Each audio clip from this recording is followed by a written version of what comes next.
All right, so welcome everybody. We are going to start the Southborough School Committee. Is he recording? He's going to be. Oh, and you're all set? All right, so I'll just restate. Thank you again, everybody, for joining. I'm going to call into order the Southborough School Committee meeting as of 7:02 p.m., Wednesday, March 13th. We're going to be starting with a public hearing on the FY 2025 budget. We have physical as well as electronic copies, and Greg is going to lead us in discussion for that.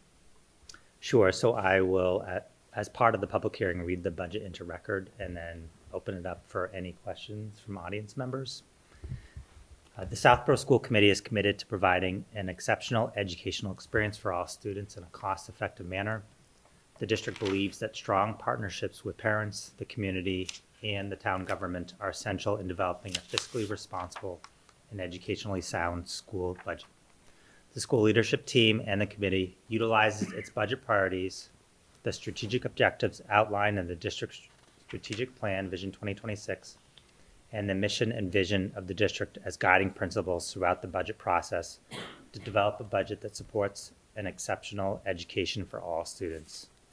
Copies of the FY25 School Committee voted and approved line item budgets are available online at the central office and at the Southborough town offices. I'll be providing a total of the FY 2025 budget subcategories by function classification as part of the public hearing process. I'll begin with regular education. Function classification administration, which consists of school committee, superintendent's office, assistant superintendent, district-wide administration, business and finance, human resources, legal services, and administrative technology, is $643,697. Function classification instruction, which includes salary for curriculum department and department heads, instructional technology leadership and training, principal's office, curriculum leaders at the building level, admin tech and support, teacher salaries, teacher specialists, substitutes, instructional assistants, library and media center, professional development,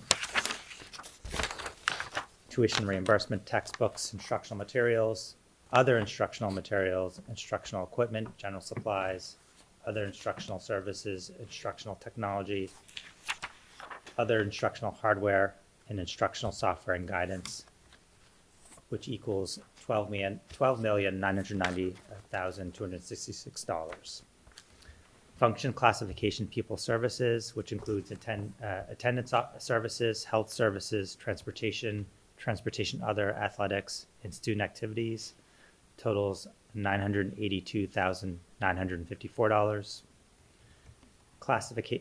Function classification operations and maintenance, which includes custodial salaries, custodial supplies, heating, electricity, telephone, gas and gasoline, water, maintenance of grounds, tech infrastructure and maintenance, and technology infrastructure and maintenance and support of others. $1,915,810. Function classification fixed charges, which includes employee separation, rentals, and leases, totals $53,217. The total regular day program budget is $16,585,944, which totals 3.55% of the budget increase of total regular day programs. Special education, function classification, administration, legal services, and administrative technology, $23,100. Function classification instruction, supervision, subject matter coordinator, teaching, medical therapeutic services, professional development, instructional technology and psychological services, total $6,058,346. Function classification pupil services, which includes health services and transportation, totals $880,056. Function classification operations and maintenance, which includes maintenance of equipment, $7,000. function classification fixed charges, which includes rentals and lease, totals $2,775. And function classification programs with other school districts includes tuition out and tuition out collaboratives, totals $701,743. The total special education budget is $7,673,020, and the FY 2025 operational budget, regular day and special education totals $24,258,964. This represents an overall increase of $1,194,546, or a 5.18% increase over fiscal year '24.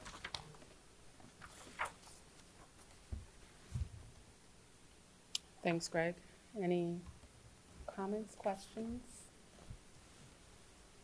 Do I need to close the hearing? Okay. I'll accept, just want to scan the room to see if anyone has anything. So I'll accept a motion to approve the FY 2025 budget again, as it was read into public hearing. Okay. So moved. Second. So moved by Chelsea, second by Roger. All in favor? Aye, that's unanimous. Okay, thank you. So at this point, we're gonna open up with public comment. Oh, okay. So before I start with public comment, so I'll just say that as of 7:09 PM, we will close the public hearing. So moved.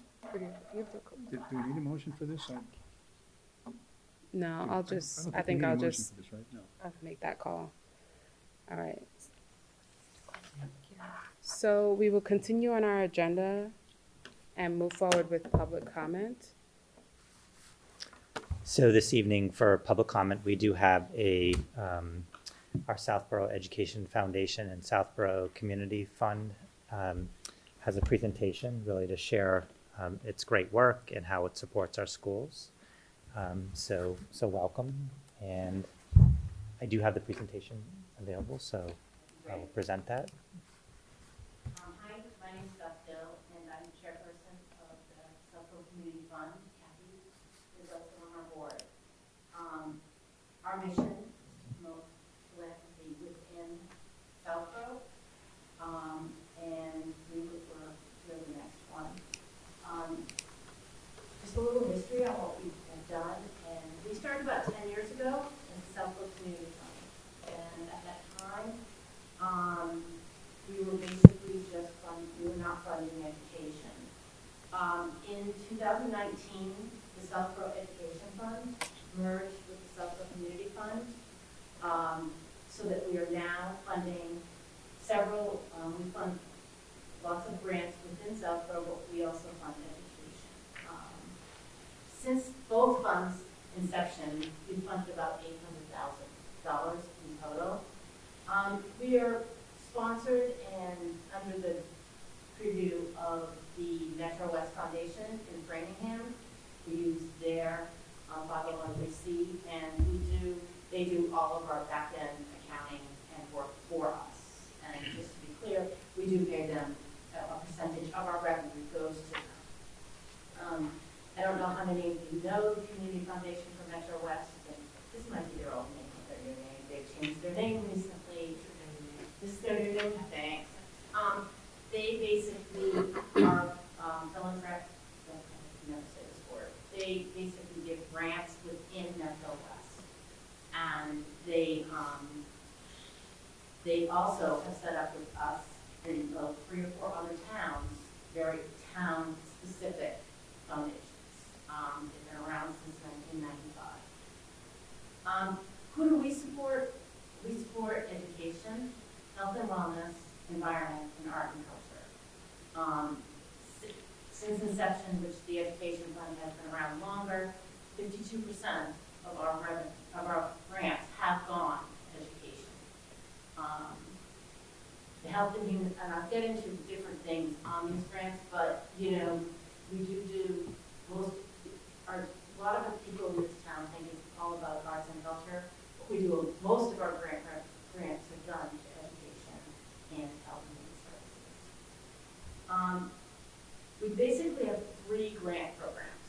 We have our education grants, which are larger grants, under 10,000.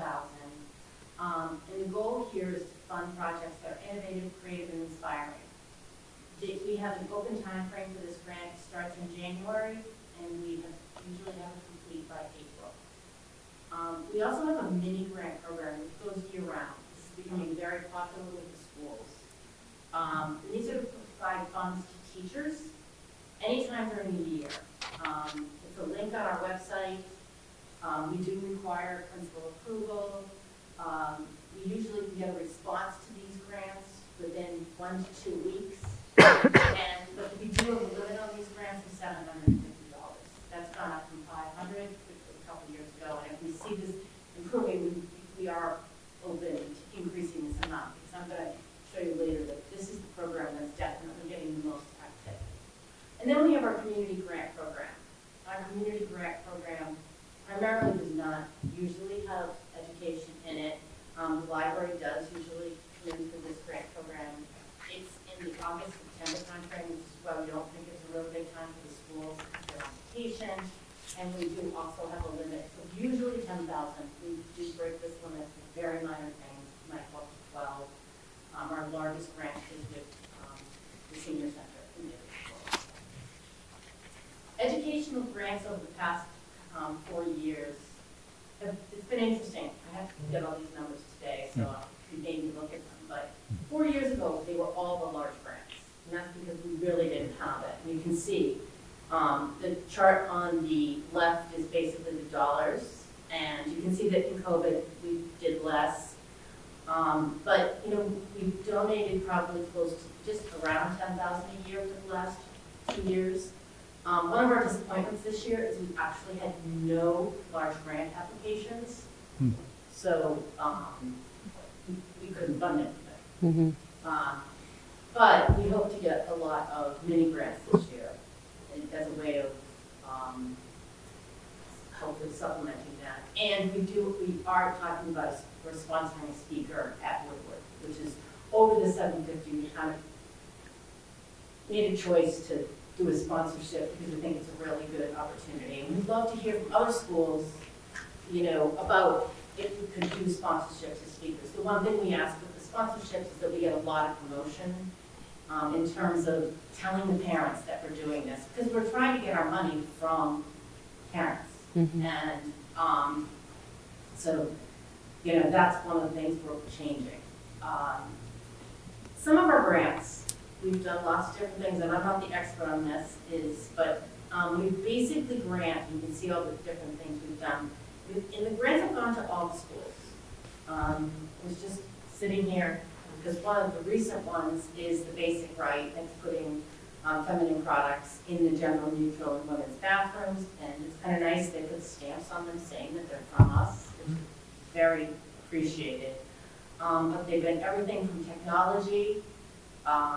We did do a youth in philanthropy in 2020 with the Trotter and the high school where students were taught about philanthropy and allowed to donate money that we provided. I know that I have been in this I've been doing this for 5 years. We try not to say no. Sometimes we do. I wouldn't say we're always, but we do try not to say no and like look at it and hope that it's, you know, we can fund it. The next slide is our mini grants. Okay. Thank you. The mini grants again are all over the schools. They're under $750. And I said these are the easy. I mean, we try to make our entire grant program easy. Our goal is not to make this difficult on the teachers or anybody applying and make it as simple as possible.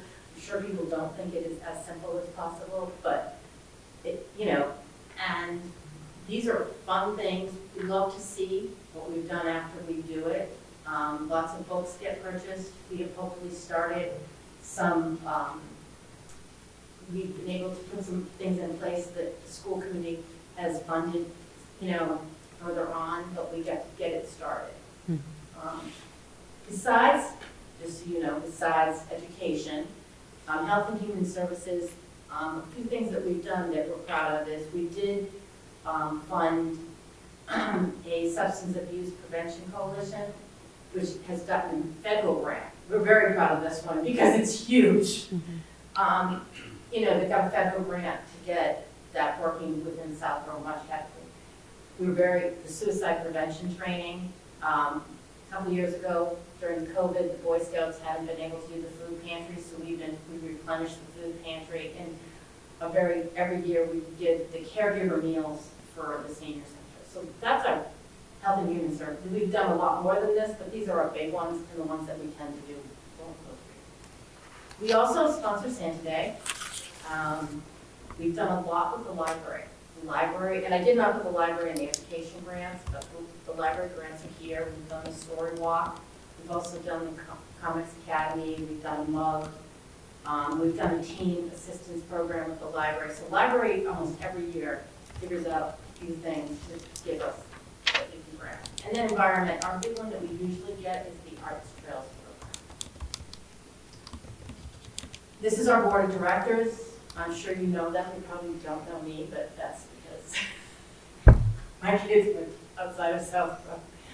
We were founded by Tom Pratty and Kathy and several other residents of Southborough. This is our 10 years, so we're really looking to pull everybody together.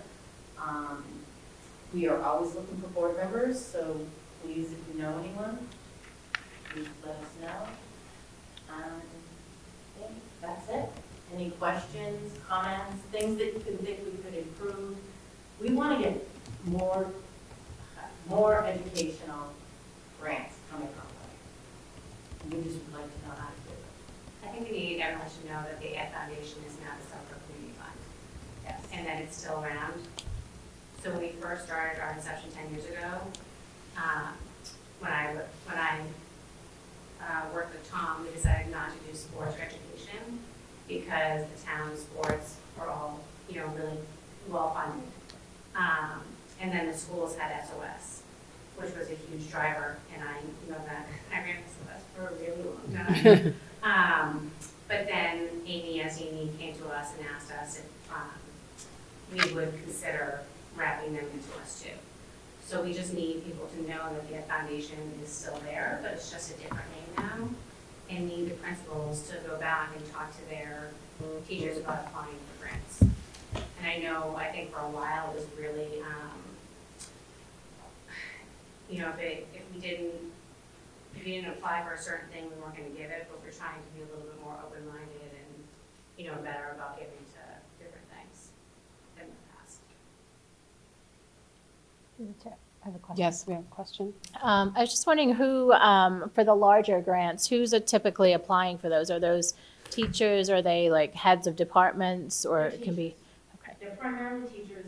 Well, actually, a lot of them are coming from the librarians, I would say, when we see the grants, but it's either the tech teachers, and it seems like in the years, like one school several teachers out of one school every year will apply, but it's not always the same school.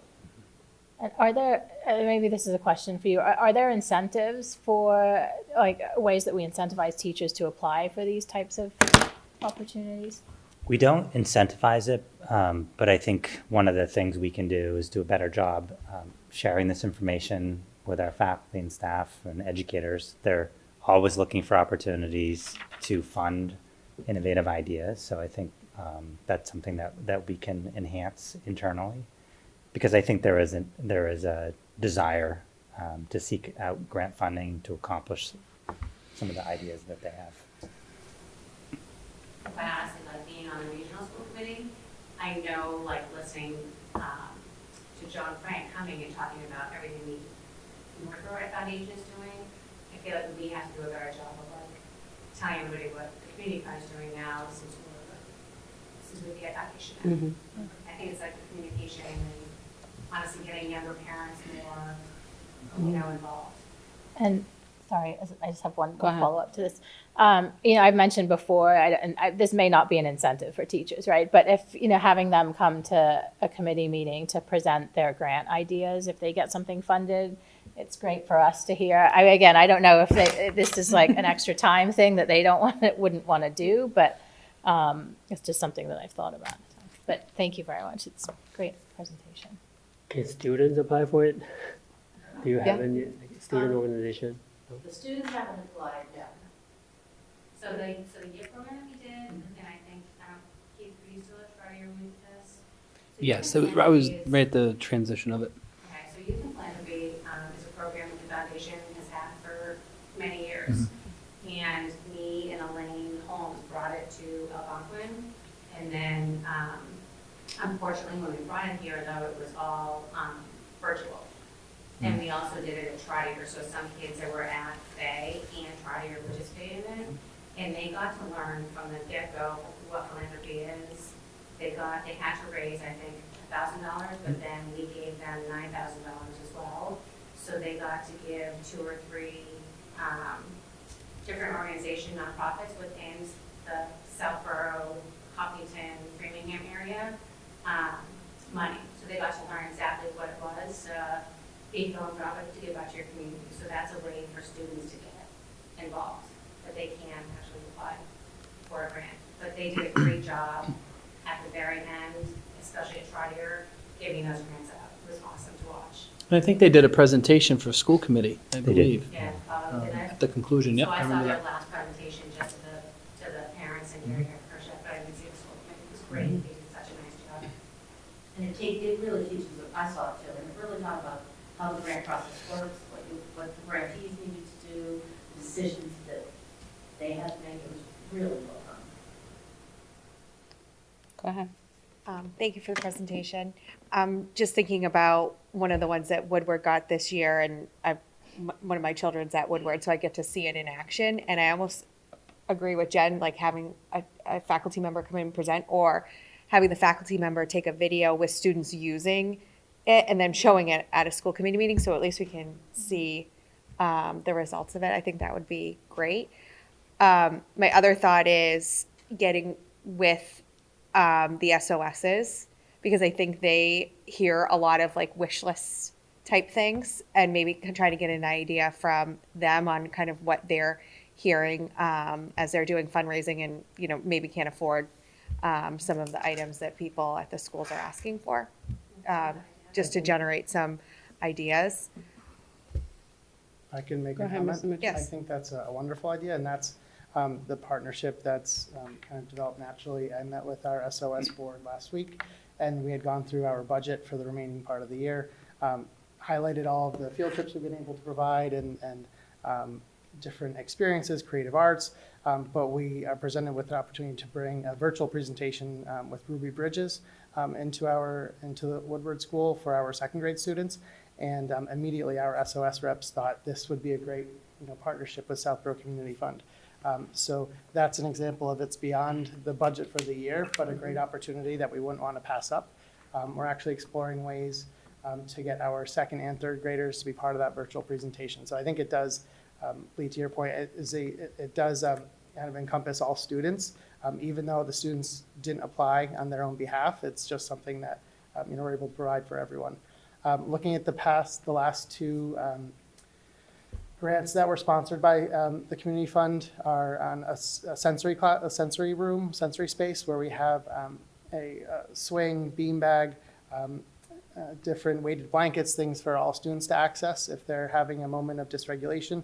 And then we've also had our recess bags, which were created last year by Ms. Nicole Kelleher, one of our third grade teachers, and students get to use those at all times for recess. It's a great alternative to running, jumping chase games, which is not for everyone.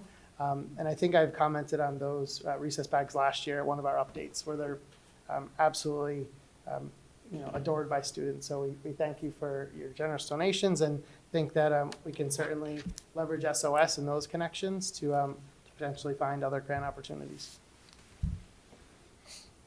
Yeah, Roger. So I noticed, I think I recall this slide correctly, and this is to kind of follow on, I guess, your comments about you're looking, you're hoping to get more participation in applying for the grants. And I noticed there's 6, I'm not gonna look because I may miscount, but about 6 from Finn. So that they seem to be the predominant recipient of these grants. And Steve might be able to answer this question, but Clayton's not here. Do you find that the more teachers that receive grants kind of promote this with other teachers, so the more that would do it, the more you get applying for these grants? Is I'm that sure there's. fair to assume, Yeah, or? I'm sure there's some of that, Roger. I do think that this is a snapshot and not all grants are represented there. Okay, I'm thinking fair of a enough. few more from Woodward that aren't, so. Okay. Yeah, but I do think you're right. I think when someone is awarded a grant, they put in the time and energy and receive the grant for their work and their idea. And that, I'm sure that then entices them to apply again a second time or third time. And I think I would also say it's absolutely true, and that's historically the way that it's gone. It does become, you get these lulls, a couple of years, and then you have to do like a reboot and a regeneration of, whether it's the mission or the things that could be considered. And this is going back years, Roger, from when I did it before. But I can see this being a new chance to kind of reboot that and get it in front of our teachers so we can get make it popular again. Well, I'm an old Ed Foundation member, but it goes Southborough, but it goes way back. Okay? Way back. Yeah, way back. And the Ed Foundation and SOS actually used to partner together like way back. I remember the Eno boards, the electronic whiteboards. That was a joint venture between SCF and SOS. And I think they also sponsored the community garden at Finn, Yep. the story walk. That was a joint effort between Woodward and Finn, and to honor Jim Randall, and his contributions to literacy at both schools. And then there was also the outdoor classroom, which was built at Woodward School, and then the root coding robots. I believe those were all under SEF. So I just have a comment and then a question. So first, thank you for supporting our educational goals and our Yes. students. You have had an impact on student experiences and teacher innovation. One of the additions that I would recommend is in Northborough, NEF has a kind of a grant awarding ceremony where everyone comes and it's like a big deal. So I think anytime you can really celebrate those who are, applying for these grants and talking about what they're going to try and experiment with is really impactful. Many of us attend that presentation and it's well received and appreciated by teachers. So if we can be of any help That'd be great. creating that, anything we can do to communicate the grants that were awarded via newsletters, we're more than willing to help. And the question I have really is there an opportunity if there is a teacher at Finn, a teacher at Woodward, and Neary who would like to partner to have the 750 tripled? To try to have this coherence. Yeah. The two flexible people. To me, what's the worst? Is we So it's say not no. off the table. You know what I'm saying? Like, I would ask. Yeah. And then we have to go back and like really talk about it.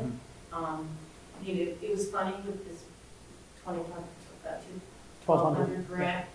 That isn't a grant, it's sponsorship, because I was getting a lot of, like, from the old SCF people, they're like, no, if it's 750, we can't go above 750. But I'm a big believer in, you should ask. Yeah.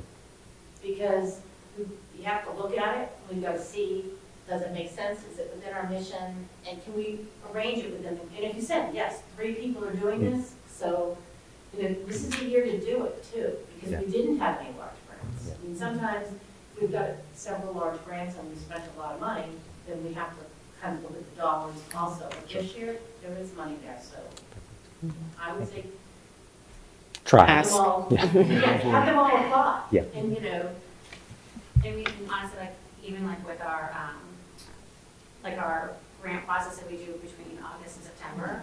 Like if I get a phone call from Pam at the senior center, I'm like, you know, Pam, ask for everything. Yeah. You know what I mean? Because you come back every year and ask for it anyway. 'Cause you need something. Or like you'll come back in, you know, September and say, I'm short. So I'm like, ask for it, because the worst we can do is say no. Yeah. But if you don't ask for it, we don't know that you actually need it. And the other thing I'm saying is that, feel free, I don't think we have to, if somebody wants to apply Yeah. in August and September, Yeah. okay, they should apply. Okay, I mean, we have the 2 grant cycles, which we announced, I think, do not merge them, but the grant cycles do set them up that way because we don't think the teachers really want to apply in the middle of August. When they're starting up their classes and when they're finishing their vacation. But if somebody has something, yeah. And we can send it, and we send it out anyways to all people that get it now. So if it's something that you guys are, if you want us to, we can just send it your way too in August and Perfect. just take a look at it, you know? Yeah, it's an easy form. We've made it really Yeah. simple to apply for a grant. I think all 3 of them are very simple and direct, so that there's, you know, we want to make this easy, we're not trying to make it difficult. I mean, we'll come back with questions. Our group is very curious, and they're, you know, they want to understand, and they really do want to think it through. So we always do come back with, you know, a few questions. And Steve, I did count, Woodward had applied for 12, and Finn was 11, so. As long as the record shows that. That's all I needed. I just, again, want to echo, thank you for sharing this presentation with us. I would challenge us, you know, 4 of us have access to the children and teachers in school, that we could share this with them, you know, within this week, to just say, just as a reminder. So one request that I have is if you could share with Greg, and he'll forward it to us, like a one-pager, and maybe So of, I have a one-pager that I can email Okay. you. It's not about the school, it's really about, about, combined unit. yep, the community Yeah, fund. community fund, yes. I can send that to Greg. Okay, yes. There is communication that comes from the community fund that is sent to principals, and then that's disseminated to the teaching Got staff. it. So there is a you know, vehicle for that, Mm-hmm. but I think it would be a great idea for parents to be aware of that as well. Okay. And a lot of the parents are, you know, they're artists, they're educators in different areas, they're professionals. So just as to reach out to our network, and sometimes that reminder is helpful. So maybe we can get into the next wave of consideration. So thank you so much. I feel like Can I this. ask- Yeah, Mr. Mucci, go ahead. Can I ask one more question? Okay. So I know that this is a sponsorship, what we're looking to put in place for Ms. Bridges to visit our school virtually. Are the sponsorships available to all schools in the same kind of manner for author visits and things like that? Or is this an exception? I'm not trying to make this an exception. Okay. I did say, when we did this, if, you know, if something else came up, and it's a sponsorship, and we can get some, you know, very good recognition, and, you know, it's not, I feel like the grants are something, everybody should talk about them, but we are giving you the money. That's Yours. it. But the sponsorship to me is, you guys need to do some work and help us get our name out there. So they're very different, and that's the way I presented it to the rest of the board. This sponsorship actually just happened this week. And that's the way I presented it to the boards. And I did say to Amy, because she's our grants coordinator, she's like, you can't be unfair to the other schools. And I said, well, if the other schools want to send us something like this, send it. Right. Because, you know, we can look at it, and we can call it a sponsorship, and I said, we can ask them to get to their parents. Because I do think when you do things for, we need people, we also need, you know, we have a fundraising every year we send out. And if our name is out there, people are more likely to donate to us. If people know that we're doing good for schools. I just ask a question. Okay, we got 2 more questions on this, and then we're gonna go to some other agenda items. So maybe just, if you're trying to get your name out there, maybe you can explain how people in the community can support you and donate, and what those avenues are, because I think you have different. Well, that would be Ways. on the one pager that I Yeah. sent. I didn't Okay. do that for this tonight. Okay. But yes, when I send the one pager, Okay. it tells how you can donate, it tells you. How to you know, apply. It's a one pager, it's more about how you can help us. Okay. So, yeah. See? Yeah, I actually have a lot of questions on this one, but I also want to propose an agenda item for the next meeting, just to discuss how we can leverage this opportunity.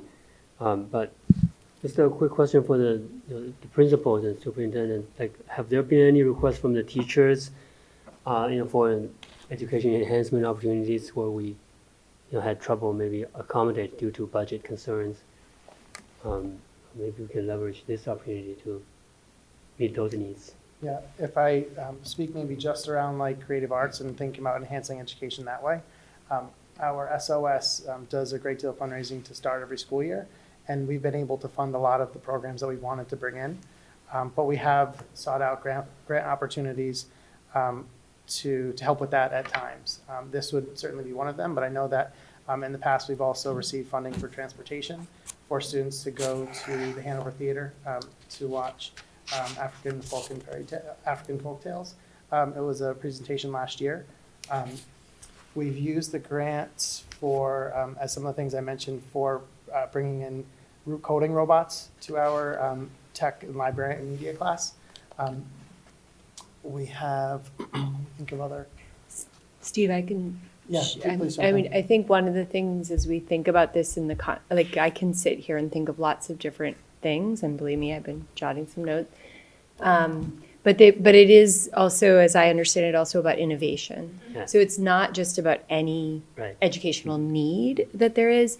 But I am finding myself wondering about things like as we established our world language program, which for us as a district is really a significant innovation to have our kindergartners and first graders learning Spanish and thinking about like, what is the possibility there around some of the sort of, like I was thinking, for example, I was talking to librarians about to what degree do we have Spanish books in our libraries? To what degree do we have kind of that library collection in Spanish for the class, for the Spanish teacher? So things like that might be possibilities. But I've been jotting myself some notes of some people to talk to with some different ideas. But I do think that it's also, these grants are helpful, but you have to think about like what's a one-time kind of boost that a grant can help you set something up or get something going, as opposed to ongoing costs of kind of the core kind of work. Well, plus, like, if you have a budget, like, so some of our human, and I know you guys have a meeting, so I'll keep this quick.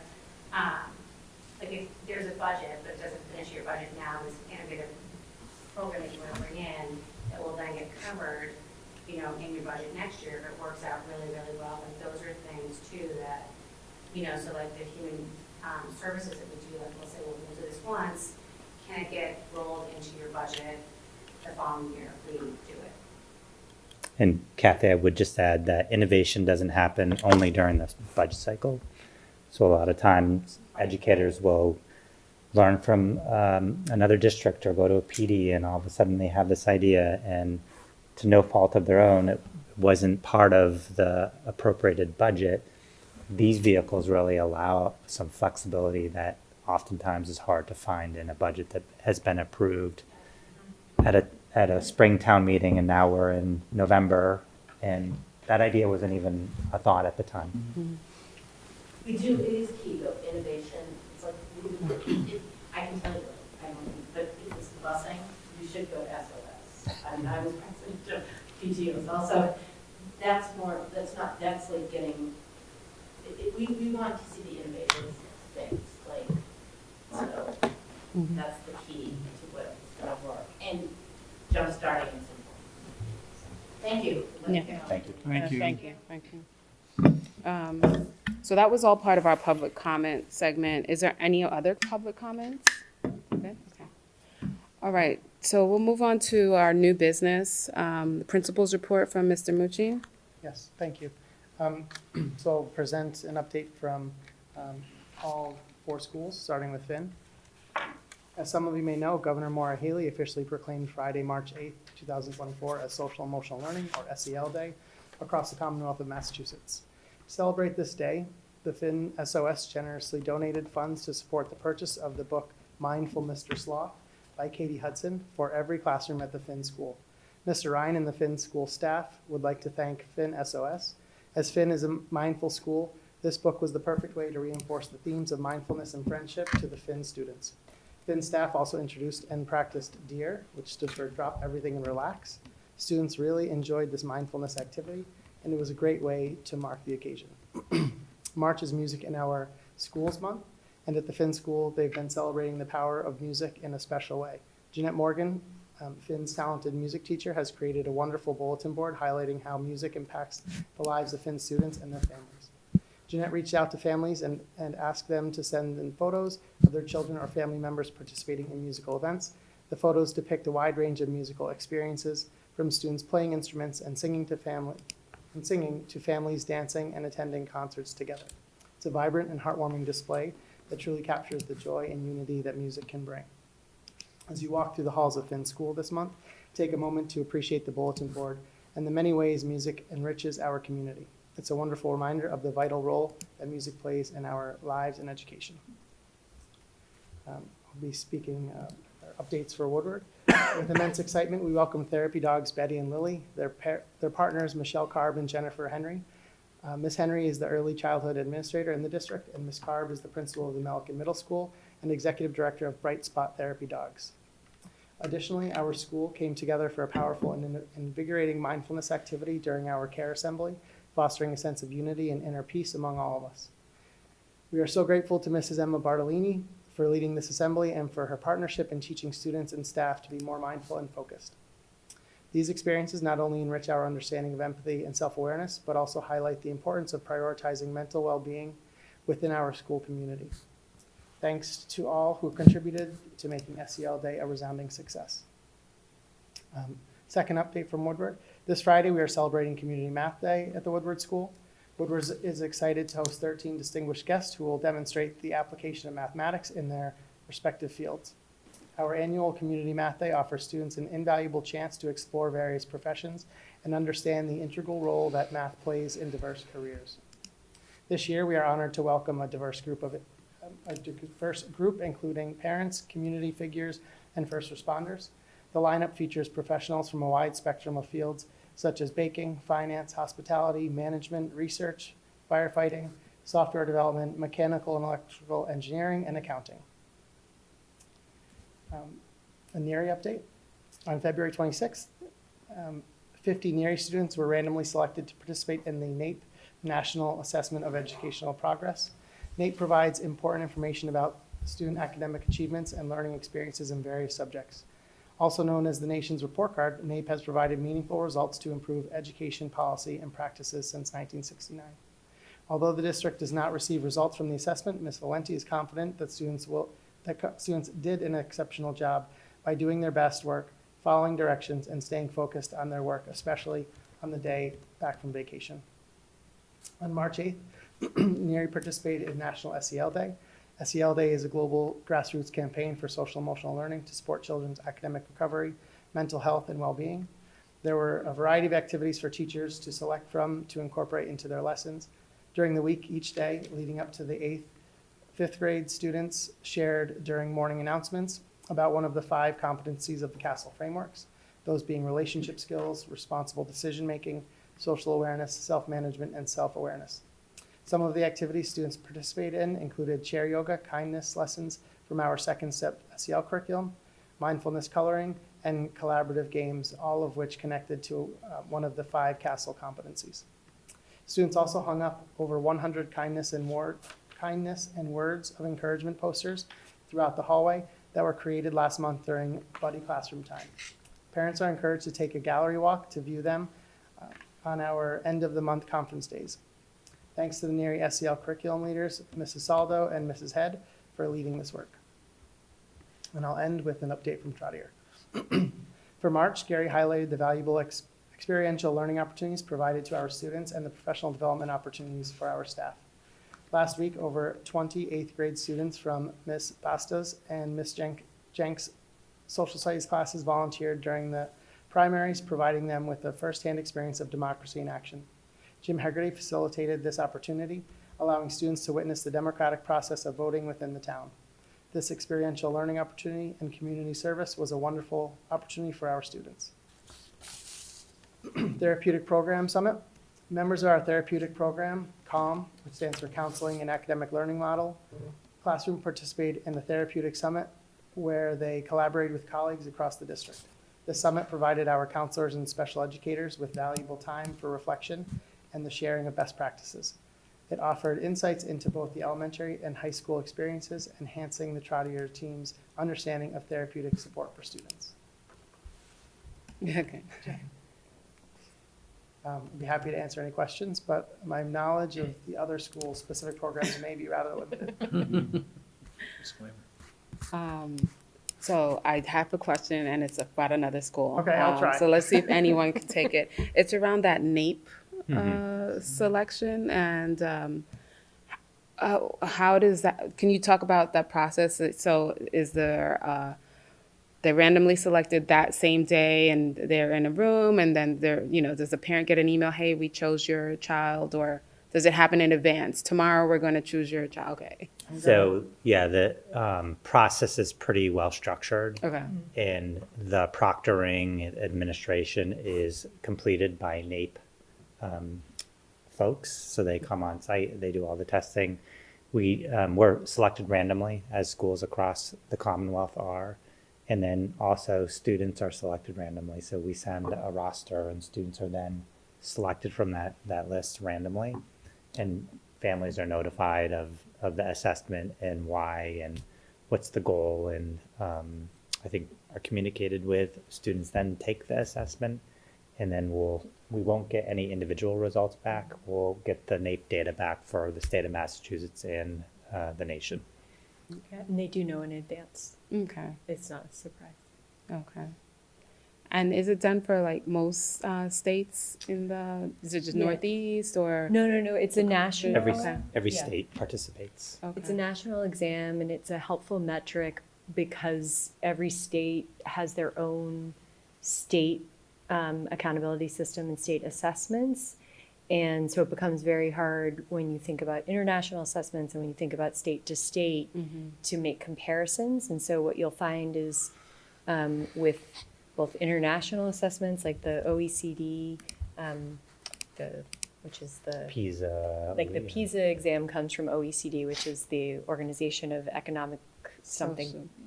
You know what I'm talking. It's like an international organization about economic development. It's not about education. Okay. They have an exam that is given to children across the world. NAEP is given across the whole United States, and then you have state by state tests like MCAS. But then what you see is comparisons. So people are able to say, where does a state fall relative to NAEP results? Got it. Where does the international results fall relative to state results relative to NAEP? So it's a very helpful meter stick to kind of hold up against other things. Excellent. That's good. Good information to know. Any other questions or comments? All right. Thanks, Mr. Mucci. I gotta say, I was like noticing your school swag. I think that's pretty awesome. I don't know if you got that done yourself or if it's available for the entire. You should see the Finn swag. Oh yeah. Okay. You think you're impressed Very now. nice. I could probably round up a Woodward sweatshirt or t-shirt if you'd like one. Okay. Hey, she said you just gotta ask, so I'm practicing that. I will do my best for the entire school committee.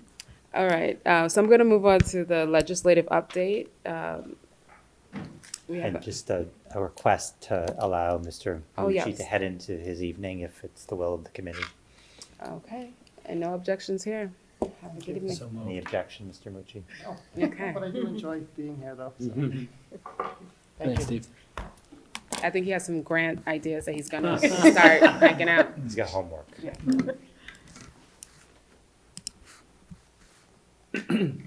So legislative update. Yes.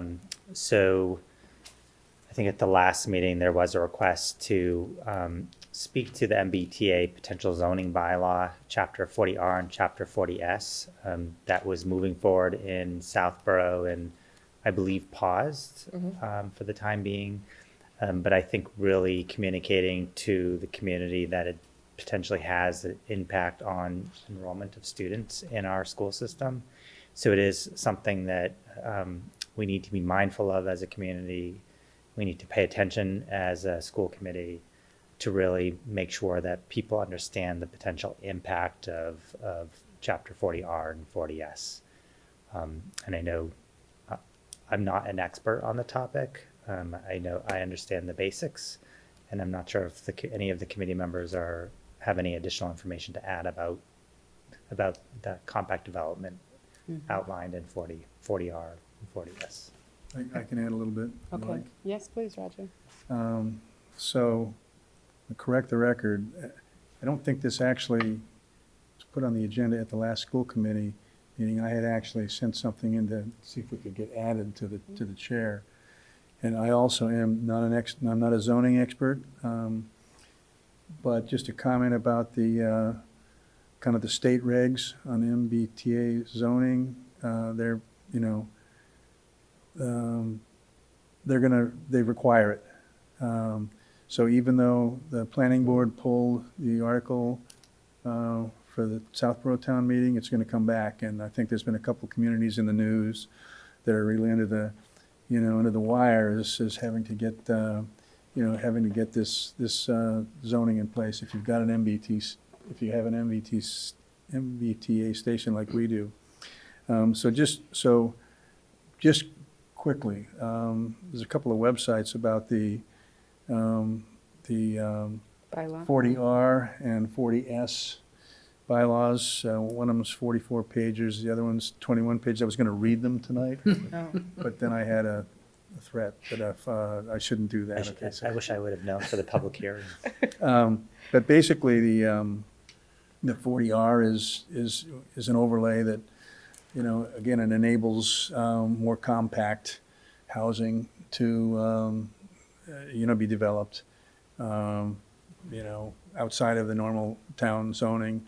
And there's funding available from the state for the towns that do that.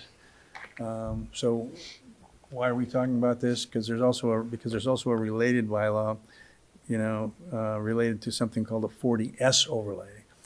And in a 40S overlay, schools specifically get reimbursed. Not only do they get reimbursed based on the number of students that may, you know, come into the school system as a result of that new zoning, and it's $3,000 for every. Well, I'm not sure exactly what the amount is. I think they take a formula and they say, all right, so how much will it cost you to educate the students, and based on, you know, what it normally costs, and they claim they'll make up some of the difference. And if you're building a new school, which we are, there's also a grant that comes directly to the town for that. Now, let me just say, a number of towns have gone through this. They have received state funding. The state funding is not, on average, it hasn't been 100% of what they could get, so I think it's been more like 50%. So it's not a panacea, and I think we'll have to look at this carefully, but it's just something we'll have to look at. And, but it's, you know, the MBTA bylaw from the planning board is probably coming at a special meeting, I think, because it's not going away. I can answer some questions. Like I said, I'm not a zoning expert, but, I was just gonna ask, no, this is good information to know, since we are part of considering, right, this NARI building subcommittee and any other projects around that. Is everything that you shared tonight, that is already part of their discussions, that subcommittee's discussion? And then we also have a town planning board. They are aware of what? the planning board is really the one that's bringing the bylaw to the town for the MBTA. And, you know, any zoning overlays, you know, would also either go through them.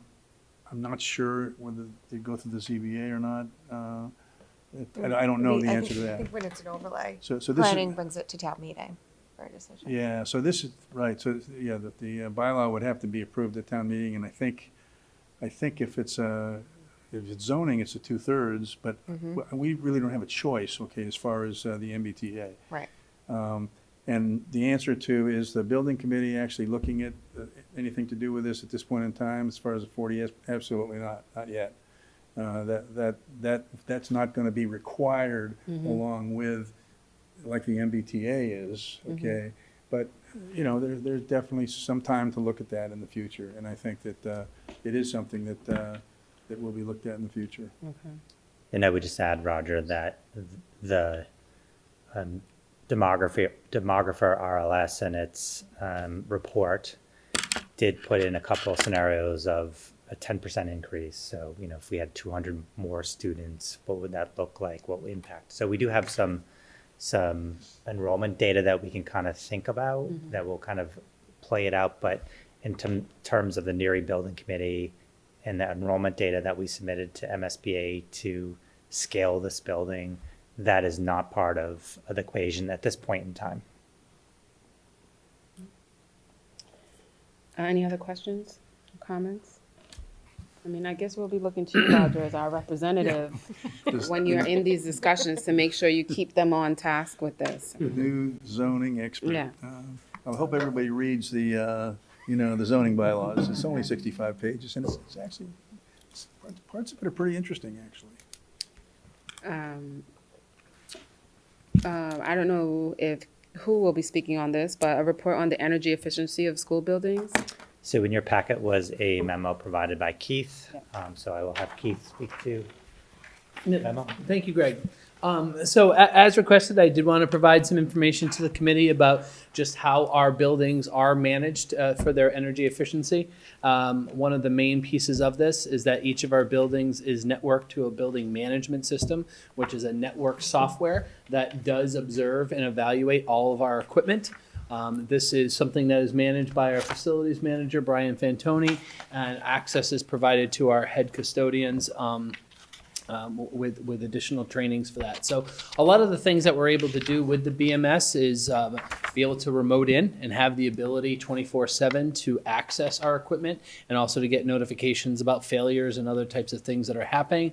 The way that really benefits energy efficiency is that schedules are built. So when the building is not in service, it is something where we can pull things down and not have it be a burden or a stressor. Obviously, during COVID, those types of things were adjusted to make sure we were getting the proper air exchanges involved, and the BMS was a critical tool during that process, and it continues to be. I think we learned a tremendous amount about the building management systems during COVID, so that has definitely elevated our attention to a lot of different things. So as you can see in the memo, I did provide a couple of screenshots of kind of how things look when we go on, so you can actually physically see how a unit is performing. It'll provide discharge air temperatures and you know, a variety of different pieces of information. It does have to be synthesized. It doesn't have a tremendous amount of reporting capabilities, but because Brian and the head custodians are familiar with it, when they do go in and check their different graphs on a daily basis, they might find a room that's out of character or a little low or a little high, and then they'd respond to it. So it is a first line of defense in a lot of ways for different issues, but it doesn't replace actually investigating a classroom or looking at a unit full bore. I can say one of my best examples of how this worked is, you know, we were having just stale air in one of the office rooms, but we could tell on the BMS that the motor was running. Well, what it didn't show is that the belt came off the fan. So, you know, so it did require that added layer of investigation to figure it out. And then as soon as that belt was replaced, fan was performing, and then it was as fresh as it could be. So it does, though, I mean, it is a daily tool that we use. The schedules are very invaluable. I think the example I shared in here is if we had a weekend event planned, Brian would put that schedule into the BMS, so it would perform accordingly, like the building would be occupied. But let's say if there's a change of plans and that event's canceled, he can, from his home, log in and shut it down. Doesn't have to physically come to the plant and do that type of thing. So it is just a valuable tool that we use every day. I have a question, and then I'll open the floor to anyone. Do you run kind of a, I don't know, maybe a biannual mock-up scenario? So when schools close, we're closed for a week for school vacation. Do you do some sort of test to say, what if the power fails at such and such? I know we have backup power, but let's try to, when you try to test the system to make sure it's going to operate when you need it to actually do what it's Right. doing. Do you do that maybe once a year, twice a year? You might call it maintenance, you might call it testing. Yeah, but preventative maintenance is definitely part of it. When we're doing that type of thing in simulations, I think we really tested those out during COVID. Like we really want to see how the equipment was going to be performing under certain circumstances. When we're working with Kailash Viswanathan, I mean, he was instrumental in that type of work. He worked us hard with those things. So I think we got a lot, we learned a ton about it. So simulations, probably not on the regular. I think it's more of, really keeping up with that preventative maintenance because no matter how well the building management system's working, we got to make sure that each of the pieces of equipment are doing what they're supposed to do. So that's the thing that's probably tested with the greatest level of frequency. Yeah. And Keith, I would just add too, our buildings are pretty much occupied All the time, there's no doubt. all the time, even during vacations. There is, our HVAC systems are running, the air exchanges are continuing. And I think where we see the greatest tests are those days where there are extremes, Yes.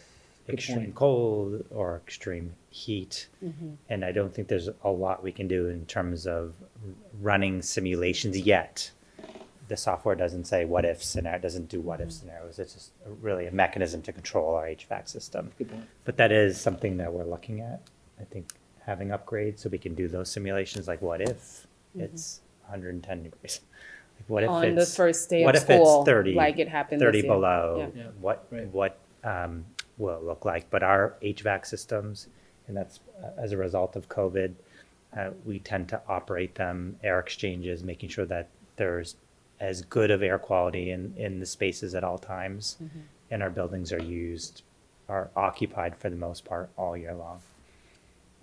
And additionally, is there one person per building that is trained and understand how to use the BMS, or Brian and yourself, like only 4 of you that can just handle all 10 of them? Brian and the head custodians for each of the building Okay. do have obviously for varying degrees of knowledge just because of their experience level. But all of them do receive training, and then they work with Brian on their building. I think Brian has become very astute with it and how to operate it, and thankfully it's a parallel system at all 4 of the buildings, which is good. It's not like each of them has their own different operating system for it. It's all linked through the same software package. Okay. The software is great. I just also caution about dependency on one SME, one expert, and just having a secondary and tertiary person. Any questions? I think we got a decent team that knows how to use it, and thankfully it's also a similar system that's used in the other districts. So we can rely on our friends from the north side to help out with that when needed. Okay. And sometimes they'll bounce ideas off each other. Anybody else? Chelsea? I have a question. And then Z? Thanks, Keith. You're welcome. When you say established schedules, does that include like the temperature Yes, or that duration of time? correct. So let's say that you're in October and normally you wouldn't have the heat on in October, but it's freezing outside. The head custodian at the school can override that That's in the correct. system? That's correct. Yeah, that'd probably be more done by Brian versus the head custodian versus that type of decision. Okay. And we would really look at the weather pattern and try to make a good decision. We try also to make sure that the preventative maintenance for the larger units is done just prior to those seasonal changes, so that we're ready for when we have to turn on the switch that we can, and it does perform accordingly. I will say that just because equipment is the way that it is, that doesn't always go swimmingly, and we have to make adjustments, especially in those times when we are making that transition from warm to cold. Okay. Thank you. Well, Yeah, those shoulder months are shoulder months are tough. challenging, and as we Yeah. exit fall and into begin winter, and as we exit winter and into spring, that is when there's some adjustments. Absolutely. Thanks so much, Keith, for Welcome, Zeke. putting this together. I'm very impressed. I didn't realize our school's buildings are so smart. It's definitely smarter than my home. I just have a smart thermostat, and I thought that was pretty smart already. So, following up on the schedule question, so what's a typical schedule like? So weekdays, weekends, school hours, non-school hours? Yeah. So the easiest way to understand it is, let's talk about a school day. Let's say it's from 8 to 2:30. To get the proper air exchanges, we would, before COVID, start turning it on maybe 30 minutes before the kids get here. We discover that's not enough air exchanges to really get that fresh air in. So during COVID, we were 2 hours prior and then would run it 2 hours after. So in order to get the startup and then the shutdown proper, we would extend it on 2 hours on either side. We've adjusted that through the consult of Kailash to go to an hour before and an hour after, and we are getting the adequate air exchanges that we'd want. So that's the typical schedule. Now, many of the buildings are occupied in the evening. So we are able to take maybe the section of the building that has just classrooms and turn that off a little earlier, whereas the gym, for example, during the winter months is used up until 9 o'clock, sometimes 9:30 at night. That's running until like 11:30 to make sure that we're getting the proper returns. And so this is on the heating and cooling, Right. On electricity, there's probably not much in addition to the lights, which do get turned off at night. Like any other, We have benefited from being, especially in Southborough, the green communities, with the help of our facilities manager for the town, John Parent, has been very involved with that. We were one of the first adopters of the green communities, and the schools were probably the quickest and biggest benefactor. A majority of the lights, not all the lights, have been exchanged for LED components, as well as being high efficiency, which includes scheduling and other factors that are incorporated. So we do have enhanced lighting controls at most of the buildings that service, probably, I think right now we're 80+% of all those lights being exchanged. We still have a couple more smaller projects to take care of. Great, thanks. But we've benefited greatly. That has actually been a project that started 10 years ago with the town, and we progressively have benefited from that type of carryover and rollover. So we're almost done. Yeah, To the point where we need to start over. I know, well, Yeah. by the time we're done, we are gonna start over. Yeah, probably, likely. actually, just a curious question. When was this system put in place? The current software that we have, one of the biggest changeovers happened when Trotter and Finn came online. So in the late 90s, early 2000s is when a large software change adjustment, because it did require mechanisms and components throughout the buildings, that then rolled into the Woodward project, which became aligned. And Neary is the one that, we've had to play catch up in a couple places. I see. Yeah, actually way earlier than I thought. So I guess no one would have the answer for the next question. I was curious about what's the difference in energy consumption before and after. Yeah, I assume it would be a big difference. Yeah, I think that's challenging too, because of, we can look at consumption, so we can run those reports. We can compare year over year. But because we've had these systems installed, it is hard to have that historical data from the 90s to look at. And the variability too of the cost of energy, that can be challenging. And how the buildings are being used, Yeah. and the technology, and all the other things that are incorporated would be not comparing something that was similar. But, what I can say is that definitely through the lighting efficiency, that was a gain that we did see. Because it's actually part of the National Grid program. You have to see that return in order to make the grant funding worth the while. So that's all incorporated into their equations. Right. Thank you. All right, thank you. This is really good. I think that when we have our additional meetings as part of the Neary building potential, we'll start hearing more and more about energy efficiency and implementation there. I might put in a grant application, maybe we can do some. Actually, I agree. Under 10,000? Under 10K. Let's see what I can do, Roger. Yeah. But ask, Hey, you gotta ask. All right, so good segue, because the next item is old business, which was the Neary Building Committee update.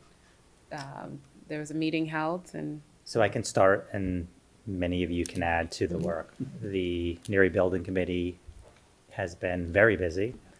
I was looking back at our schedule, and I think since January 29th, there have been frequent meetings from visiting schools, from having our architects visit our schools. We've been engaged in visioning workshops and educational programming workshops. We've had different stakeholders involved in those workshops, from a leadership team to kind of a core team to a broader group representing key stakeholders. I think there were meetings on February 12th, February 14th, March 1st, March 4th, March 11th, most recently, really thinking about what is the educational programming that is really essential to the town of Southborough and the community. And that educational programming will drive the building design. So this is really an important part of the design process. So currently we are behind the scenes in the process of documenting all of the programming essentials in a educational programming plan that is due at the end of March. And then our architects will take those reports, provide us with feedback. We'll get those out to the community for community feedback and engagement. And then Arrow Street and Skanska, our OPM, will then submit a report to MSBA they will then give us feedback. I will share that stakeholder feedback is essential in this process. We are trying to get as many voices at the table to provide input and feedback as possible. There is a survey. The Neary Building Committee has launched a survey specifically around different scenarios for grade configuration. We will communicate that out again this week and next week, really to ensure that people are aware of the survey and people take the time to complete the survey, because that feedback is really essential in terms of some decisions that the Southborough community needs to make. I can just add one of the things that I experienced with the build as a action item from the committee of meeting was they have created a Facebook communication page, and again, I would suggest that in all of our varying networks to kind of share that this is just another forum, right? If you feel like you're not getting the information, you can't catch up with between the emails or school meetings that are in person, here's another place where you can find that info, who to contact for what, and the links to for things like the survey, et cetera, all in there. So I thought that was a great ad. I think I received that email informing me of it either yesterday or the day before, and started sharing that. Because once you follow something, it'll continue like coming to you as a auto feed, and so that's one of the things they said they were going to do, and they got it done. Anything else anybody want to share? I mean, I have some things to add. Do you want to add anything about the visioning or anything like that? Or? I mean, I think it's been a lot of time that our faculty and central office staff have spent. And so I think, as a school committee member and as a parent, I appreciate everybody's engagement in those sessions. I think it's critical to hear from people who are in the classrooms. And so I think the group that was put together was a wide breadth of our community. And so I think it was a valuable experience for me anyways, kind of going through this process. And I think Greg covered kind of the path that we're on, so. Just to add two things that sort of follow on to Chelsea's comment, these visioning committees, again, as she mentioned, it's we really have, if you will, representatives of all the constituencies. I mean, teachers, school committee, the district, parents, all the principals participate in this. So it's been I think a really well thought out and effective process. My second comment relates to, well, so I'm on the communications subcommittee for the building committee. And as has been mentioned, our charge is to get information, as much information as we can, out into the community. the Facebook page, surveys, websites, and we also have open forums. We've had one, we're going to have another one. I just want to emphasize to anyone that's looking at this broadcast or maybe the tape of it, the community input is so important that we really want to have as much community input as we possibly can. And if you can come to the forum, that'd be great. If you are just going to email someone or come in through Facebook or something, no idea is really a bad idea. And the more ideas that come in and we can process, I think the result will be better in the end. So, Roger, as part of the communication subgroup, have you thought about using the town meeting, what is that, March 23rd, as a not during the meeting, but like either having just material there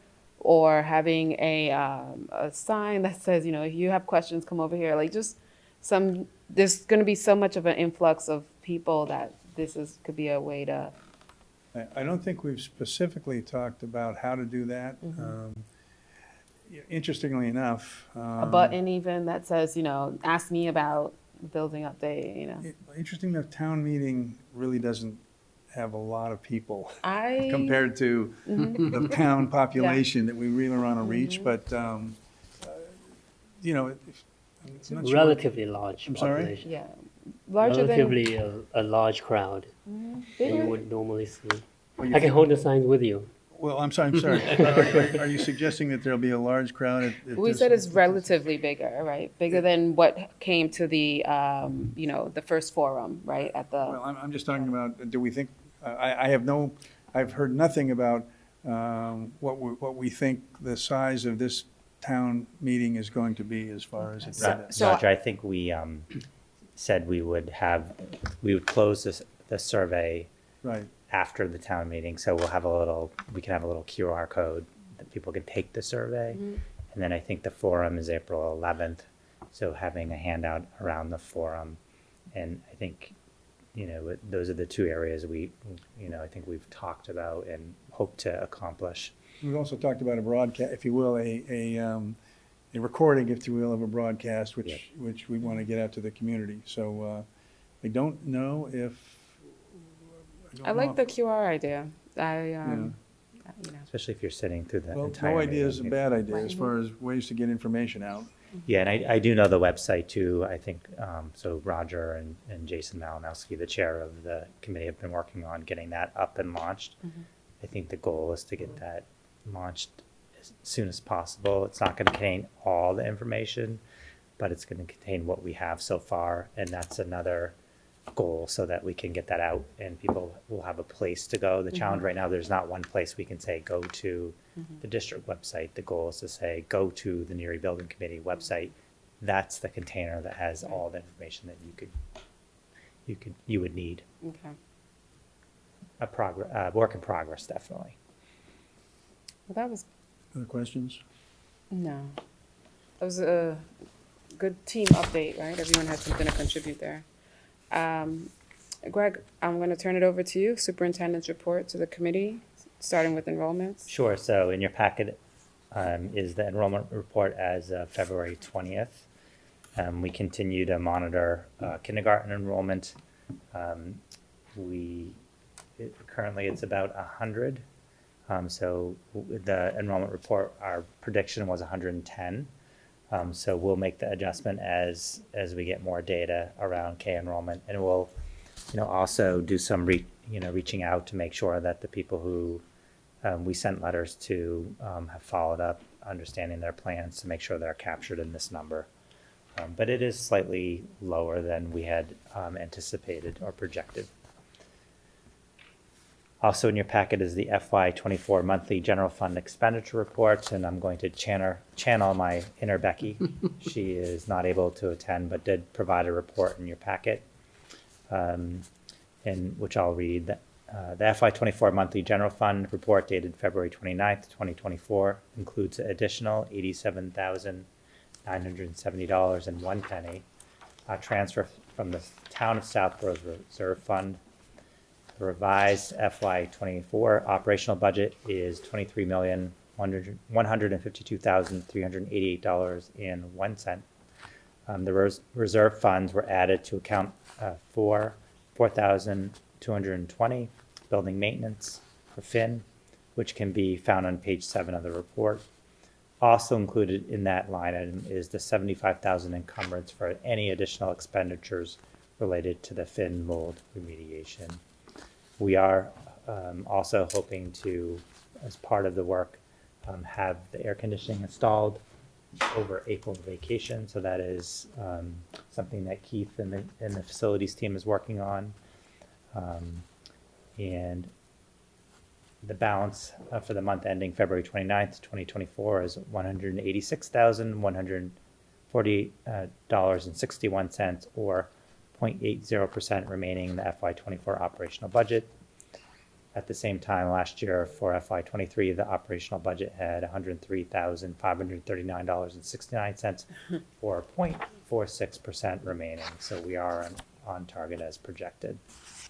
And I will stop there and see if there is a motion to accept or any questions. Can I just make a comment? Yeah. On the air conditioning?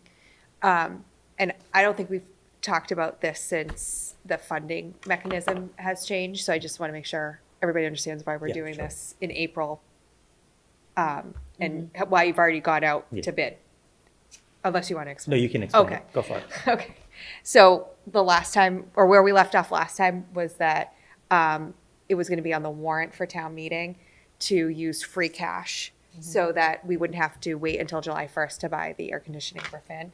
Since that time, the select board authorized the usage of ARPA funds for air conditioning, so we didn't have to wait until town meeting to actually get the money to purchase or go out to bid to purchase the air conditioning, which is great because now we're hearing they'll be installed April vacation and hopefully mitigate any warm weather days with the mold issue. We So- just put a damper on any warm weather that we're going to get. It's going to be a very, cold now. very cool Right. spring. No humidity.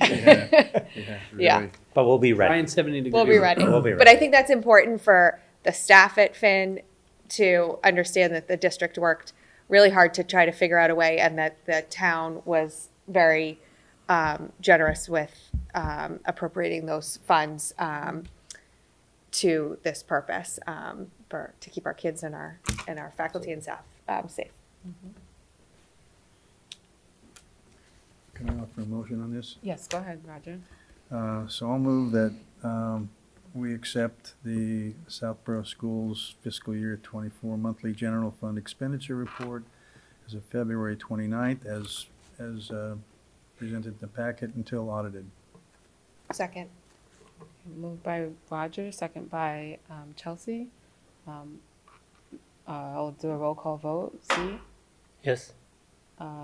Jen, Yes. Chelsea? Yes. Roger? Yes. And Kamala, yes. Okay.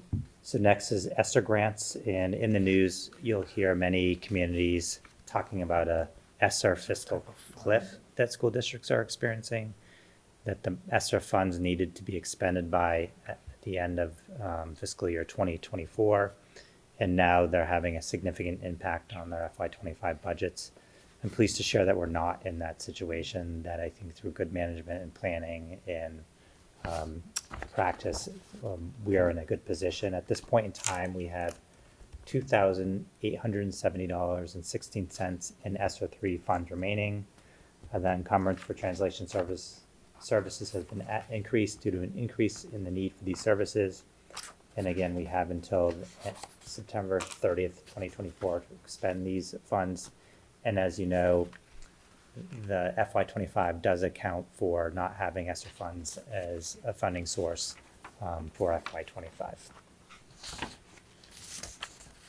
The revolving accounts, the facility rental revolving account has a balance of $104,105.33 as of February 29th, 2024. In February, we received space rental payments from Assabet Valley Collaborative for spaces that they use at Trotter Middle School and Woodward School.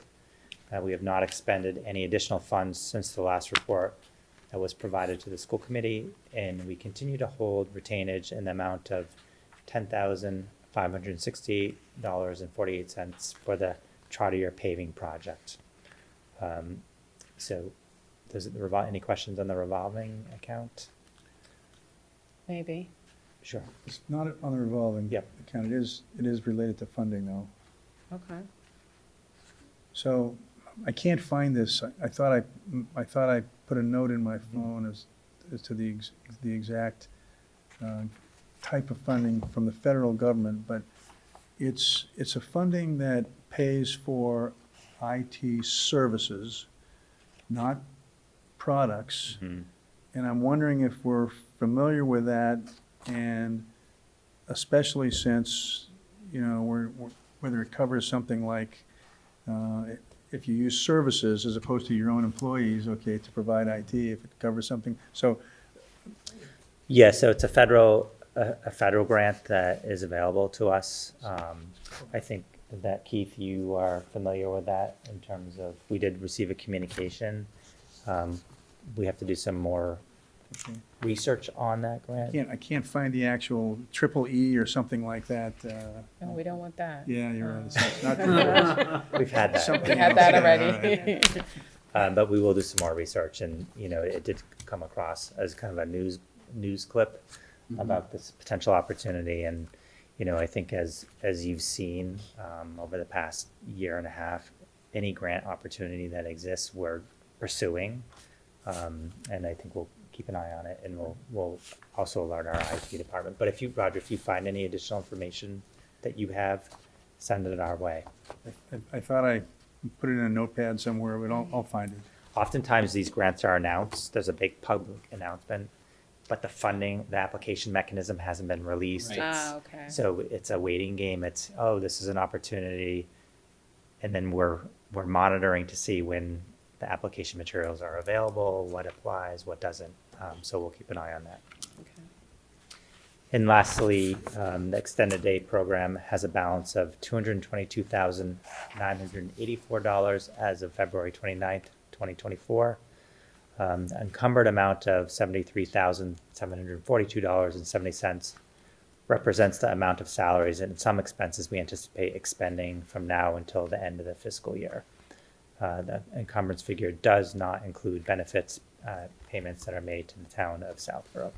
So again, we're in a good financial position with our extended day program. And I know I did not do Becky justice, but that is the financial report for this month. I'd be happy to answer any questions.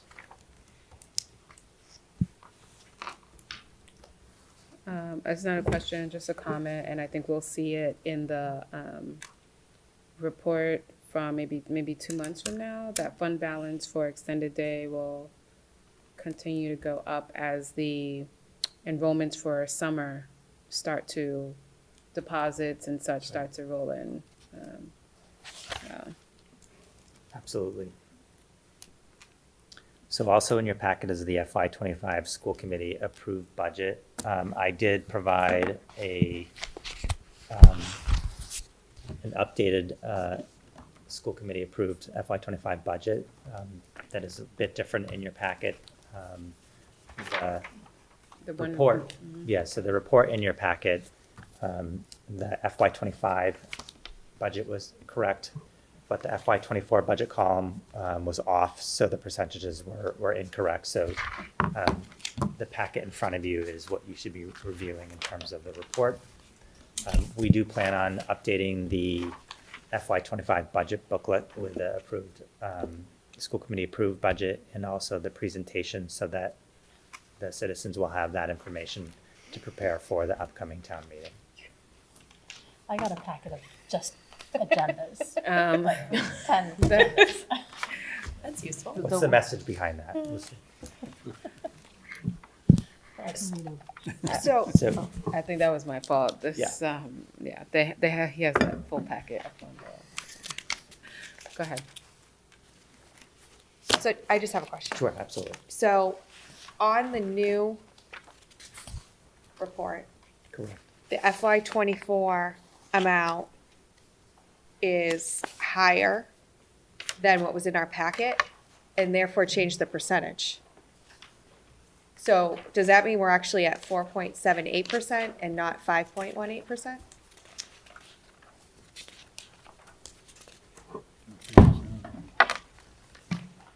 And I don't want to, No, I if I'm can- putting you on the, No, let on me the just, spot. that's on the last page. I can just flip it. Sorry, sorry, I should have told you last page. So, Because this number was wrong. what the approved voted budget. So the FY '25 approved number was consistent with what we talked about in the hearing, the 24, 258, 964. But the 4.78, Yeah, was 5.18. correct. So But I will have to confirm that is accurate. I have to find out if we've been using the incorrect FY '24 Number. column and how long. Okay. But if we have, it's a good news. So in the warrant, I need to correct this. yeah, so I just don't, they've signed the warrant. So Okay. I don't know if that means that you can make an edit for it. I don't know. I'll have to I don't know find if out. it, I I'll don't know have if to it talk to Mark. matters. Yeah. Through the chair? Yes. Is the issue simply the percentage?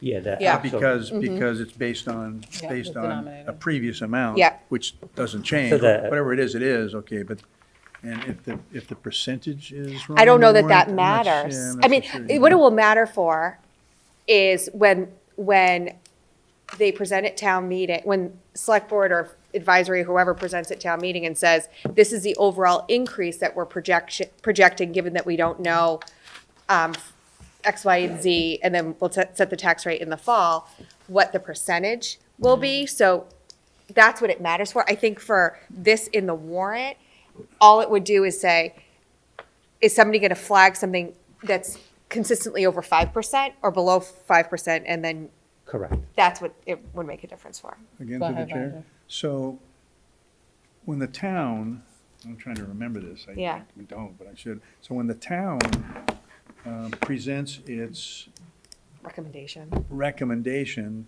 and then, involved in that, well, again, a part of the description of that recommendation is a percentage increase. Don't they have their own number from last year as far as the overall budget that they're using as far as, As a baseline. is the baseline? I'm I just don't know. wondering. I don't have So I access. think that the key is that the citizens have accurate information. I think Absolutely. there is accurate information in terms of the request, approved school committee budget. Right. That is fixed. But as a citizen making a decision around, am I going to support the budget? The accurate information needs to be what's the percent increase over fiscal year '24. And if it's incorrect on any of the documentation, then that's not accurate information, needs to be corrected. So I'll talk to Okay. Mark Purple and figure out, and I need to connect with Becky Yeah. and just confirm and verify, and then talk to Mark, and then I will get back to the committee. Thank you.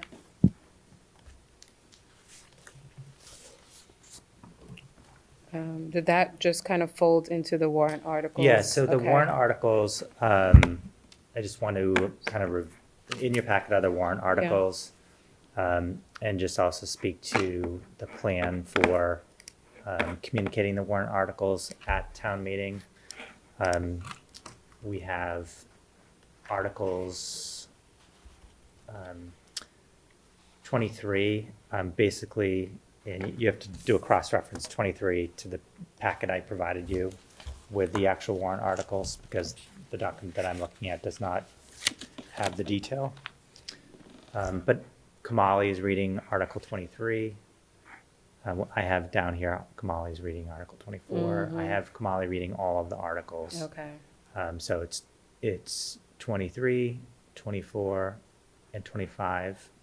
And I think I need to communicate to the town administrator who's going to be reading if that is accurate, or if anyone else would like to read articles into record. Anyone's hand shooting up? Let me see. What'd you say, Jen? No. No, okay, I was just checking. I should be there because I have a Board of Health article after this article, assuming it, Goes in order. and- well, I have it on consent, hopefully. But if it's not on consent, or if it gets pulled from consent. I mean, I'll likely be there also, but they need to know now, they need to know now who's gonna read, who's gonna put the article. 10:30? 10:30? 10 o'clock at 10 the a.m. end. And what they're doing now is just saying, I move the article as presented in the warrant, so you actually don't have to read I through. move the article as printed, yes. Or printed, sorry, thank you. So that's all, you don't have to read the whole thing. Yeah, I can do that. You could put Kamali +1. I might have a little person with me, but yeah, I could do that. Perfect. And then I'll just, Article 23, so all of the articles were in Southborough, were unanimous support. That includes the Special Education Stabilization Fund. So, Unanimous from the selectmen and the advisory? Correct. Select Board Advisory. can Kamali have some updated information from, So Becky and I will be prepared for the Okay. presentation of the stabilization. okay. So do you know what I'm gonna ask? No. go Oh, ahead. okay. I think I do, but I should let you You finish. shot me dead. No, sorry, I wasn't done. I was just gonna be specific on Yeah. what data points I think we need. Yep. Is, and I'm, Are you talking stabilization? yeah, Okay. for special ed. Oh, I'm sorry, okay, all right, Okay. sorry. The actual dollar variance year over year for what was budgeted to actual. So that way you can say, and, you know, I think the comment from Select Board was that the percentages weren't as, I think have both. Yeah, I think so the goal is to update that presentation, to take the feedback that we received from the Select Board and try to understand exactly what that feedback, how to incorporate that into the presentation, to create a draft and get it back to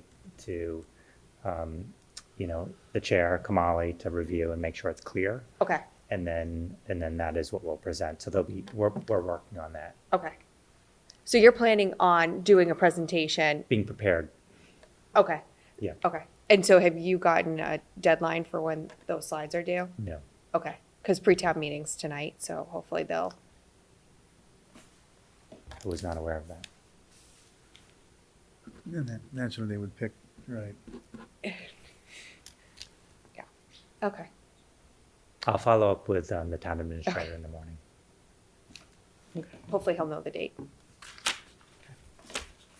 All right. And in your packet is the FY25 budget book. And again, we will update the budget book with the latest documents so that, again, for those at the town meeting, previewing the budget book, it's accurate. So comment on the budget book, if I may. Yep, go ahead. That also includes a capital plan, Correct. which has not been updated since we voted it in Correct. It's the October. voted. So do we want to revise that to be reflective of what is actually happening for this town meeting or not, which is a little confusing because we actually are purchasing the Fin ACs, but it's not in FY25. Could I you think put we- an as of? Go ahead. Do you think we could add a summary of exactly what's happening? I think we So- should, yeah, because I think it's a little complicated just because of extra funding. Because I don't think we're going to meet before to really Mm-hmm. vote a revised capital plan, but we could summarize exactly what's taking place Okay. so that there's a reference to it.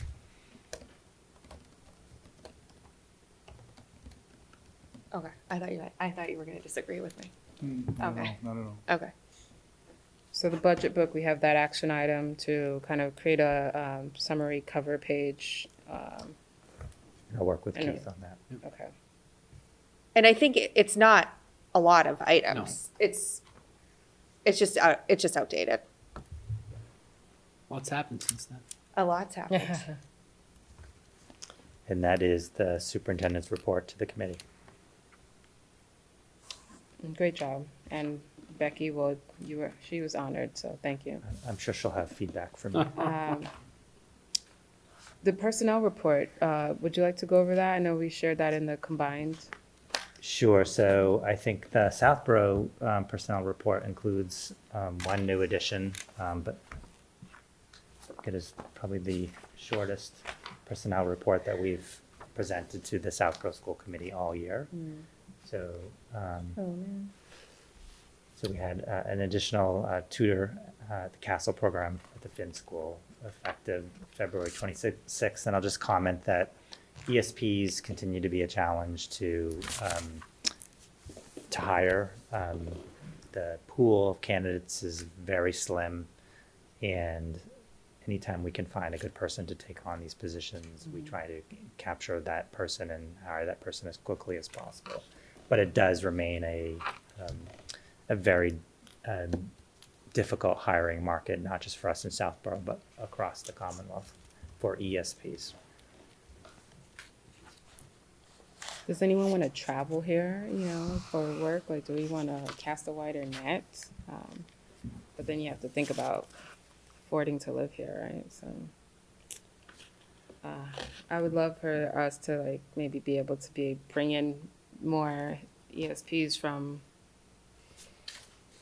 I think we're looking at Outside how of- we can differentiate ourselves from other districts. For example, have it be a stepping stone to become a licensed educator. So, have a pathway for Yeah. advancement where other districts may not. So a position that might seem like as though there's no potential growth, create that potential growth within our district so that, in 3 years, they could be an educator in our district. Right. I think that's great. You spoke about that a lot, Stephanie, last year. I remember Yeah. creating those pathways. I think it's a conversation that is bigger than just our district, and it's happening across many districts, and trying to figure out, the sustainability for all the districts, and as a strategy for increasing the diversity of our workforce as well. And just attracting folks to come to education and stay within education. Yeah. Yeah.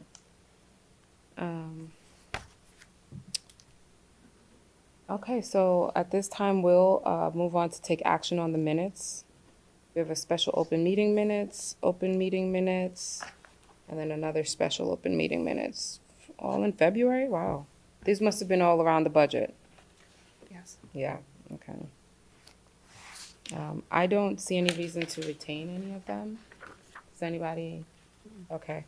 So I will accept a motion to approve the special open meeting minutes of February 8th, 2024, the open meeting minutes of February 12th, 2024, and the special open meeting minutes of February 13th, 2024. So moved. Second. Okay, moved by Chelsea, second by Jen. Let's do all in favor. All in favor, say aye, or raise your hand. Okay, it's unanimous. The last, one second to last thing we have is just agenda items for next month. Roger, did you mention something in the conversation earlier that you wanted us to tap into for next month? No, I think no. Okay. I don't think I did. Okay. We'll finally get to hear from the students that did the Washington DC trip, so that'll be great. We've moved out a few times. Anything else? Do you have any ideas? Yeah, I was thinking about discussing that grant thing and see how school community can help teachers come up with ideas. I've seen in my company, right, where they have these kind of funds for employees to apply and do certain projects. There will be a list of pre-populated projects where you can choose from. You can kind of claim, okay, I want to claim that project. And then you get some funding for that and you lead that project. Or you can come up with your own ideas. So here I'm thinking, do we can we try something like that? We come up with a list of things, and the teachers can see if they actually want to try that for their class or for the school, and claim that. And because the money is going to be given to them, they just need to be interested in doing that project. Got it. Yeah, Kind of just like to- in the school system where, we want to offer particular like sports or music program, but you Yeah. just kind of reach out to the teachers to say, who would like to volunteer to yeah, basically, yeah. be this softball coach or, this year. So now we're kind of brainstorm some initiatives, some innovative ideas, maybe some things that we took away from our budget. And we have that list actually. And kind of represent it and say, is there anyone that wants to champion this? And we have a pathway for you. Yeah. I think we could use time during the meeting to I don't know if brainstorm is the right word, but kind of workshop that. Like review the existing items that you said we Okay. we took off, and then brainstorm anything that we want to add to the list. Okay. As anything else comes up, just send me an email, let me know. So we do have Megan Kelty, our ELA coordinator, will present. Okay. I don't know if this is the right meeting to talk about it, and I'm gonna look at Keith. Like preparing for busing schedules for next year, and what options do we have to minimize student travel time and kind of optimize our current fleet? I don't know if this is too early to be start talking about that. I don't think it'd be too early, no. Okay. I think we can add it. Yeah, and I think it's important to communicate what we are doing. What we are thinking, and yeah. the process leading up to the launch of a school year. Right. Okay. It started Yeah. Right. a few months ago.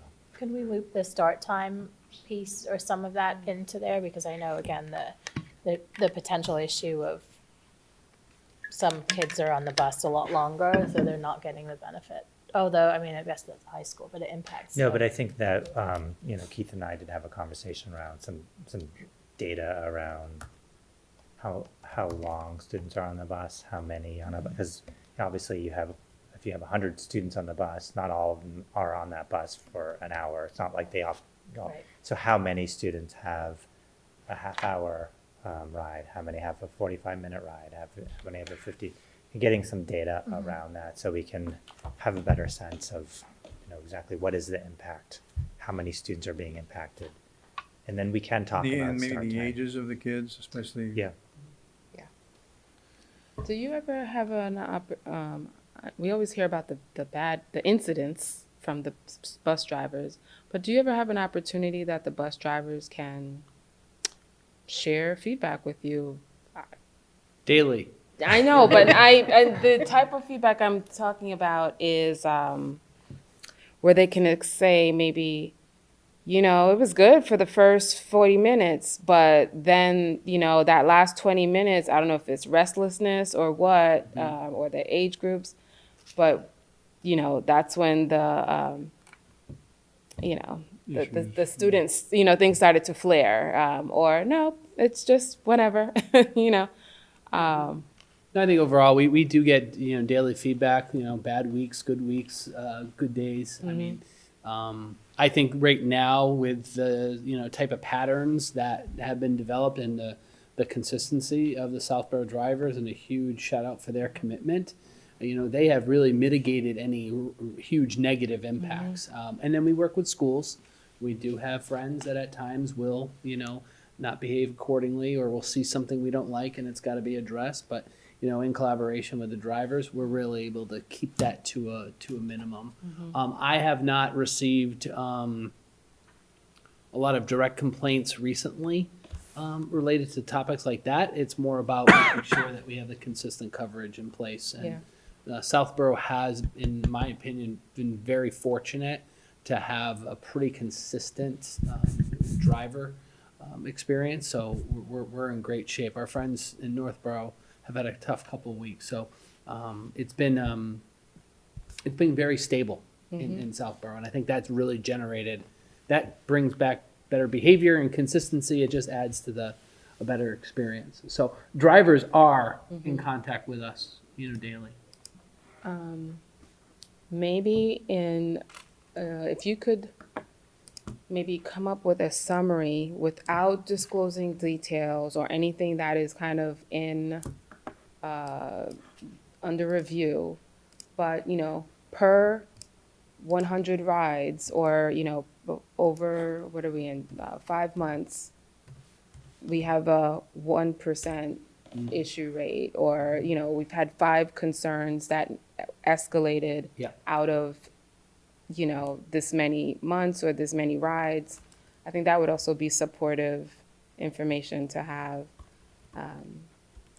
And, listen, not everything is reported, not everything Correct. is, but I think it's just be. We have been able to benefit from the video, components on the buses. We are not getting requests from principals for video Right. every day. That is not happening. It's happening probably once every 2 to 3 weeks because something has been reported in. So those we can easily track because those are requests that are made formally to NRT. But I also think about, in that conversation, we can also set some goals, like increasing ridership. Yes. Yeah. Like tangible. I think if we see an increase in ridership, it also means that there's an improved customer service and trust in the system. So I think there are some things, I think it's important. I just want to caution us too that we would love to press a button and have all this data I know. Yeah, no. I know. at our fingertips. It is an arduous process that is variable. So we know what data we'd like to see. Collecting that data can be challenging, and that is where, potentially we have a team of parents who can help us. But because it's we know what questions we want answered. It's just how do we get the data to be able to say, okay, here's our question. We need this data. I would say don't let the suggestions or the requests that I just placed out there bog us down from not having the meeting next month. Like, let's have the meeting with what we can obtain. Absolutely. And Sure. what we can't. We continue to press forward the next couple months. I appreciate that. Yeah. Yeah, that'd be good.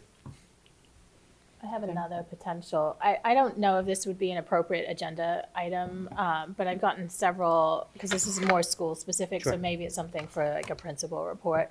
I've gotten several emails, you have two probably, about the issue of the field trip the timing of that coinciding with like election, and parents concerned about their children being in DC around that time. Yes. So Oh, geez. I've had some initial conversations with Gary Hershuk. I think it warrants us getting kind of our central team together to have a conversation and really think about, what are the goals of the trip? When is the trip best suited? What are the potential impacts of having the election, right at the same time? So we are aware of that. We will have continued conversations. Yeah, and I didn't think it was necessarily a school committee discussion point, but something maybe to at least have in a principal report or some discussion of that, since there was concern.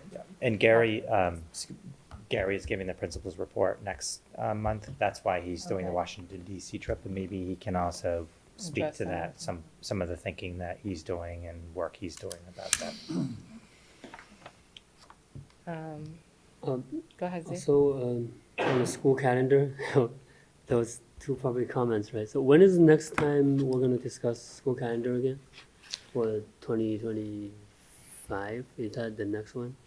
So we will be, the process is I'll present draft calendars to the school committee at the September combined meeting, Right. just to get the conversation moving forward. And then from there, we'll bring it back to the December combined meeting for further conversation and discussion, and then the March. So typically it's nice to have the calendar voted by December so parents and families can make their plans, but the policy speaks to, I believe, a May approval deadline for the committee to approve a calendar. Greg, could you also talk about, like, the subcommittee is meeting before September? Yes, So that's so an the calendar opportunity. study group, which we formed last year to kind of really look at you know, the school calendar, religious observances, and is reconvening. So it generated a report to the committees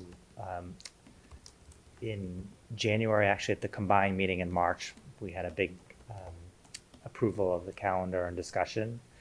And we are reconvening that committee. I will be sending out a communication to the committees once I know who on the committee would like to continue and who isn't interested in continuing. I believe Kamali participated last year in the calendar study group, and I believe is going to continue. But there is room potentially for another member without having a quorum. So if something you're interested in, Z. Could it be also someone who's potentially on the policy subcommittee, since there could be implications or recommendations that go back to policy to edit? For the religious observance. Correct. Yep. Yeah. I think the religious observance policy should be brought up at the next combined policy subcommittee Yep. meeting to hear everyone and to vet that process. And I think those two can work in parallel. I think strengthening the religious observance policies can be independent from our school calendar, because it's really around what messages do we want to communicate to our faculty, staff, communities around, you know, what is our policy and what are avenues for families to observe their religions in a way that doesn't, is not detrimental to their sons or daughters because they're observing their religion. So if you decide tonight or, you know, afterwards about joining the subcommittee that he mentioned before for the calendar review, just send Greg an email. Yeah, I mean, I am interested. Okay. I just save myself an email. Okay. Just tell you now. Yes. So I will send you, Z, the communication that will be going out to the community, and it has the dates set already. Any other comments or questions? All right. We have one last opportunity for public comment. If anybody has public comment. All right. I will accept a motion to adjourn as of 8:59 p.m. So moved. Second. Moved by Chelsea, second by Z. All in favor? Okay, we are now adjourned, 8:59.